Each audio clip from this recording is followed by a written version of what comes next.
வணக்கம் அன்பு மக்களே. இந்த பதிவில் நாம் பார்க்க இருப்பது ரிஷபராசியில் சுக்கிர பகவான் சஞ்சாரத்தில் கடகம், கன்னி, விருச்சிகம் இந்த ராசி மக்களுக்கு நன்மை உண்டாகும். இந்த பதிவில் 2024 மே 19 நடைபெற உள்ள ரிஷபராசியில் சுக்கிரன் பயிற்சி பற்றி நாம் விரிவாக பார்ப்போம். சுக்கிர பகவான் ரிஷபம் மற்றும் துலாம் ஆகிய 2 ராசி அறிகுறியின் ஆட்சி செய்கிறார். இப்போது சுக்கிர பகவான் மே மாதத்தில் ரிஷபராசிக்கு செல்ல தயாராக இருக்கிறார். ரிஷபத்தில் உள்ள சுக்கிரன் துலாம் ராசியில் உள்ள சுக்கிரனைப் போலவே மிகவும் நுட்பமானவர் மற்றும் சமமான வலிமை கொண்டவர்.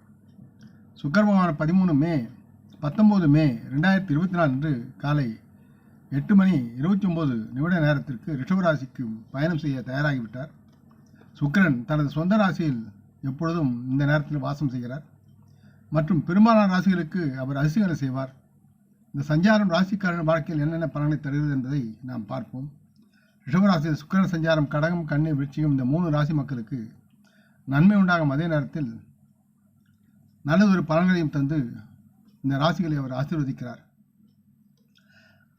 கடகராசியை பொறுத்தவரை கடகராசி மக்களுக்கு 4வது மற்றும் 11ஆம் வீடுகள் சுக்கிரன் ஆட்சி செய்வதால் தற்சமயம் 11ஆம் வீட்டில் அவர் அமர்வது வாழ்க்கையின் குறிப்பிடத்தக்க முன்னேற்றங்கள் மற்றும் வெகுமதிக்கான சாத்தியக்கூறுகளை அவர் தருவதை உறுதி செய்கிறது. கடகராசி மக்களின் தொழில் வாய்ப்புகள் உறுதியளிக்கின்றன. அதில் முன்னேற்றம் இருக்கிறது. அது சார்ந்த அங்கீகாரம் மற்றும் அதிகரித்த லாபத்திற்கான வாய்ப்புகளும் இருக்கிறது மற்றும் இதனால் நிதி மேலாண்மை திறன்கள் செழித்து நலமுடன் வாங்கிய செல்வத்தை திறம்பட கையாள அனுமதிக்கிறது. கடகராசி மக்களின் நிதி நிலை நிச்சயமாக இந்த நேரத்தில் சீராகிறது. கடகராசி மக்களின் உறவு முறையில் தங்கள் வாழ்க்கை துறையின் இணக்கமான தொடர்பை வளர்ப்பதும் நேர்மறையான மற்றும் ஆதரவான சூழ்நிலைக்கு பங்களிக்கிறது. மேலும் கடகராசி மக்களுடைய உயர்ந்த உற்சாகம் ஒட்டுமொத்த ஆரோக்கியம் மற்றும் நல்வாழ்வில் இவரது முன்னேற்றங்களுக்கு வழிவகுக்கும். அது சார்ந்த உயிர் மற்றும் அன்பால் நெகிழ்ச்சி அதிகரிக்கும். குடும்ப சூழலும் நலமுடனும் மகிழ்ச்சியாக இருக்கும் என்று இவர்கள் நம்பி தங்களுடைய வாழ்க்கையை மகிழ்ச்சியுடன் கொண்டாடலாம். அடுத்து கன்னிராசி. கன்னிராசி மக்களுக்கு சுக்கிரன் 2வது மற்றும் 9ஆம் வீடுகளை ஆட்சி செய்வதால் தற்சமயம் அவர் 9ஆம் வீட்டில் அதன் இடம் உங்கள் தொழில் அபிலாஷைகளை நனவாக்கும் வாய்ப்புகளை அவர் தருவதற்கு ஊர்ஜிதப்படுத்துகிறார். பொருளாதார நிதி ரீதியாக கன்னிராசி மக்களுக்கு அவுட்சோர்சிங் முயற்சிகள் மூலம் கூடுதல் வருமானத்திற்கான வாய்ப்புகளுடன் நல்லதொரு லாப ஆதாயங்கள் மற்றும் விவேகமான சேமிப்புகள் உருவாகியவர்களை மகிழ்ச்சிப்படுத்தும் என்று கன்னிராசி மக்களுடைய உறவுகளின் விஷயங்களை பார்க்கும்போது இவர்களின் வாழ்க்கை துணையுடன் இணக்கமான தொடர்புகளை வளர்ப்பது இவர்களுக்கு சாத்தியமாகும். கன்னிராசி மக்களிடமிருந்து கணிசமான ஆதரவை பெறுவதற்கான வாய்ப்பு அதிகமாக இருக்கிறது. கன்னிராசி மக்களுடைய ஆரோக்கியத்தை பொறுத்தவரை இவர்கள் பொதுவாக நல்ல நிலையில் திடகாத்திரத்துடன் நல்ல ஒரு தேக நலனுடன் இருப்பார்கள். இவர்கள் அதிகமாக கவலைப்படுவதற்கு குறிப்பிடத்தக்க மனக்கவலை ஏதும் இல்லை. தேக நலன் சிறந்து குடும்பத்துடன் மகிழ்ச்சியாக இருக்கக்கூடிய சூழலும் இருக்கிறது. அடுத்து விருச்சிக ராசி மக்களுக்கு.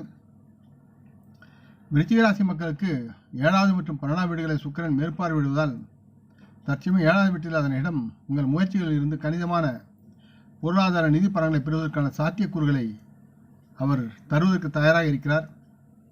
விருச்சிக ராசி மக்களுடைய வாழ்க்கை துணையுடன் ஆரோக்கியமான உறவை வளர்ப்பது மற்றும் விருச்சிக ராசி மக்களின் உறவுகளின் உண்மையான மகிழ்ச்சிக்கும் வழிவகுக்கும். கூடுதலாக சமச்சீர் உணவுக்கு இவர்கள் முன்னுரிமை அளிப்பது ஒட்டுமொத்த ஆரோக்கியத்தை மேம்படுத்துவது தங்கள் நோய் எதிர்ப்பு சக்தியை பலப்படுத்தக்கூடிய சூழலும் இருக்கிறது.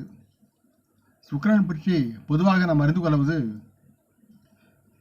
ரிஷப சுக்கிரன் சொந்த ராசியாகிறது. இந்த ராசியில் சுக்கிரன் நல்ல பலன்களை ராசிகளுக்கு தருகிறார். மீன ராசியில் சுக்கிரன் உச்சமாக இருக்கிறார். வருமான சுக்கிரன் ஆரம்பகால திருமணத்தை குறிக்கிறார். அதே சமயம் பலவீனமான சுக்கிரன் திருமணத்தில் தாமதங்கள் அல்லது சிரமங்களை ஏற்படுத்துகிறார் ஜாதகருக்கு. சுக்கிரன் என்றாலே அழகு என்ற பெயர். அழகுக்கு சுக்கிரன் பொறுப்பு. ஆகவே சுக்கிரனுடைய நிலை இந்த 3 ராசிக்காரருக்கு நன்மை சேர்க்கும் விதத்தில் இருக்கிறது. இந்த பதிவை நீங்கள் விரும்பி இருப்பீர்கள் என்று நம்புகிறேன். அப்படி இருந்தால் நீங்கள் இதை உங்கள் நலம் விரும்பிகளும் பகிர்ந்து கொள்ள வேண்டும் என்று கேட்டுக்கொள்கிறேன். நாம் முன்னோர்களை மனமோந்து போற்றுவோம். இந்த பதிவை லைக் செய்து சப்ஸ்கிரைப் செய்து மற்றவருக்கும் பகிரும் அன்பர்கள் யாவரும் வளமுடன் நலமாக தேக திடகாத்திர ஆயுள் ஆரோக்கியத்துடன் சகவிதமான தனதானிய ஆபரண ஐஸ்வர்யம் பெற்று சர்வகாரிய ஜெயத்துடன் வாழ்வாங்க வாழ வேண்டும் என்று இறைவன் பாதம் பணிகிறேன். வணக்கம். நன்றி.